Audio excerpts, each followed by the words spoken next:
My name is Sharon Parker, the president and founder of the ROASA organization. ROASA stands for Remembering Our Ancestors Synergistic Association. We're here today at the Thurgood Marshall building where the IKG Cultural Center is located and directed by Mr. Tony Browder. Tony, I would like to thank you for giving ROASA the opportunity to interview you. And if you don't mind, we would like to ask you a few questions. You think? No, I don't mind. It's okay. Wonderful. Now, of course, my first question was just that, if you could provide us with your name of your organization and also your role in this organization. I've already given you the name, guys. It was the IKG Cultural Center, but could you please provide us with the history behind IKG and what you offer to the community in the metropolitan area? Sure. I'm Anthony Browder, prefer to be called Tony Browder, director of IKG, an organization that I founded in 1981 after making my first trip to Egypt. I basically was so amazed at what I saw on this first study tour to Egypt that I decided to create an organization that would allow me to share the historical information that I was exposed to with community, family, and friends.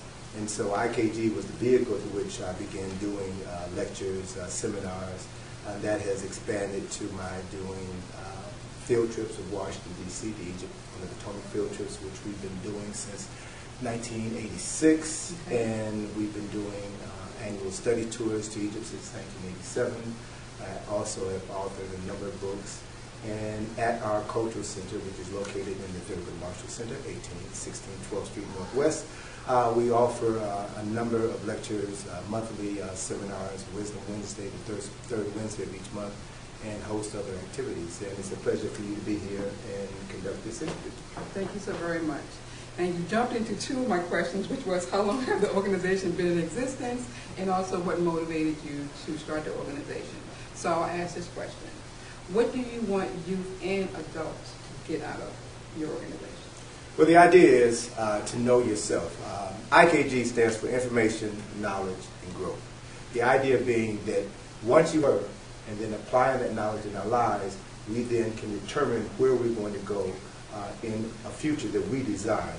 So this is knowledge, these are skills that our youth and adults need to master in order for us to become a self-determining people. Wonderful. Well, you're making this interview very easy because you're just going through all my questions, but I will ask this one anyway. Given the fact that you've been in existence for how many years now? 38 years. Okay, and how many trips have you actually taken to Egypt again? Well, this summer, this past July 2009, I made my 42nd trip to Egypt. Wow. Out of the responses of the individuals who participated in your tours, what are their feedback? Well, the best example I can give you is of a group that traveled to Egypt with us in 2000. As a result of the trip, this one young lady by the name of Lisa Douglas from Hartford, Connecticut, talked about how transformative the trip to Kemet was for her. And she coined the phrase metamorphosis. A journey to Kemet initiated a metamorphosis. And so, working in concert with another young lady who was on that trip, gosh, I'm blanking on her name now, she'll never forgive me. Sharon Pringle, who just got married last week to Mike Todd. They went to Egypt last year. He proposed to her in the pyramid. Wow, awesome. So they just got married on the 5th of September. Okay. And so what Sharon did was to organize a Metamorphosis conference on her birthday weekend in December.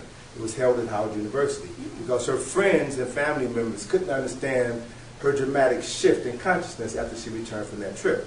So she organized the conference and invited myself and several other scholars to come and share with the 100 or so people who were in the audience the transformative power of a trip to Kemet. Not just from a historical perspective, but also from a spiritual perspective. Because when you travel down the Nile, it is there where you begin to realize that that is the original Holy Land. Wow. And that other cultures borrow freely from the spiritual foundation that was the core of ancient culture, ancient Kemetic culture and civilization. Okay. So through the Metamorphosis conferences, we have been able to expose many people to a part of history, a part of culture, a part of life. Yes. that we have an obligation to understand and to share with others so that we can transform our consciousness and our behavior. Wonderful. Okay, now let's get back to your Egypt on the Potomac field trip that you sponsored here in Washington, D.C. Good. Now, ROASA, of course, you all stands for, again, Remembering Our Ancestors Synergistic Association. And one of our ancestors, Benjamin Banneker, who's the actual surveyor of Washington, D.C., is one of the main ancestors that Tony Browder's trip supports. So, Tony, if you could, give us some more history about how you came about actually mapping out what you want to come out of this field trip.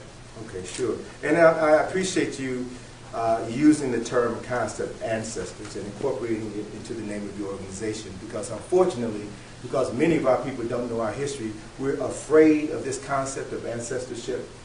Any people on the planet who have done anything of worth do that good work because of their relationship to their ancestors. And so it's about knowing your parents, your grandparents, your great-grandparents. The further back you can go into time, the more knowledge you're able to access. So understanding and acknowledging your ancestors is the passport to move into a future of your own design. And so we have to constantly remember those ancestors of ours who are worthy of remembering, and then use their lives as examples for what we can do in our life. So, for example, Benjamin Banneker. Benjamin Banneker was a free African who was never enslaved, and he was a self-educated man. He was America's first African-American scientist.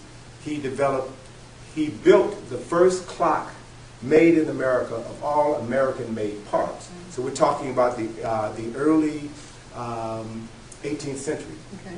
And this is important because at that time, the colonists were still getting many of their supplies from England. Yes. And so many of the clockmakers in the area, the Ellicott family was a famous family of clockmakers. They imported all of their parts from England, and they assembled the clocks here in the colonies and then sold them to people. But Benjamin Banneker studied a pocket watch. He had a very inquisitive mind, studied the ratio of the gears to each other, and then from that study carved a clock out of wood. Carved a clock out of wood, assembled the pieces, and designed a striking mechanism on that clock. And it is said to have struck the hour every hour on the hour for 50 years. So we're talking about a man who happens to be of African ancestry, who had a profound mind.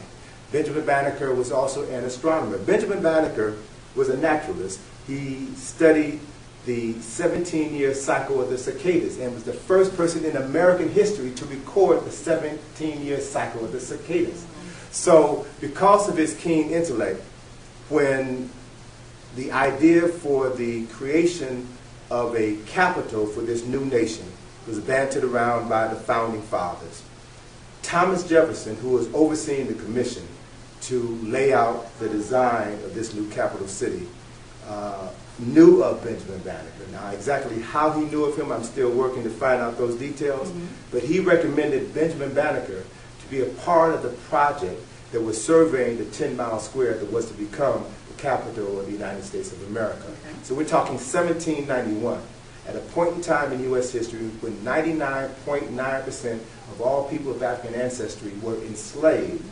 Benjamin Banneker, this free African, self-educated African scientist, was hired to survey the heavens in order to lay out a map for this 10-mile square, which became the District of Columbia. So Banneker was part of the team, along with Andrew Ellicott, who surveyed the countryside along the Potomac, along the east and west bank of the Potomac, which ultimately became Washington, D.C., the capital of the wealthiest and most powerful nation in human history. And so based on my studies of ancient Kemet, I've come to understand that the founding fathers of this country also studied ancient Kemetic or ancient Egyptian history. Okay. And they borrowed freely much of that knowledge in order, one, to establish this country, two, in order to build Washington, D.C. Yes.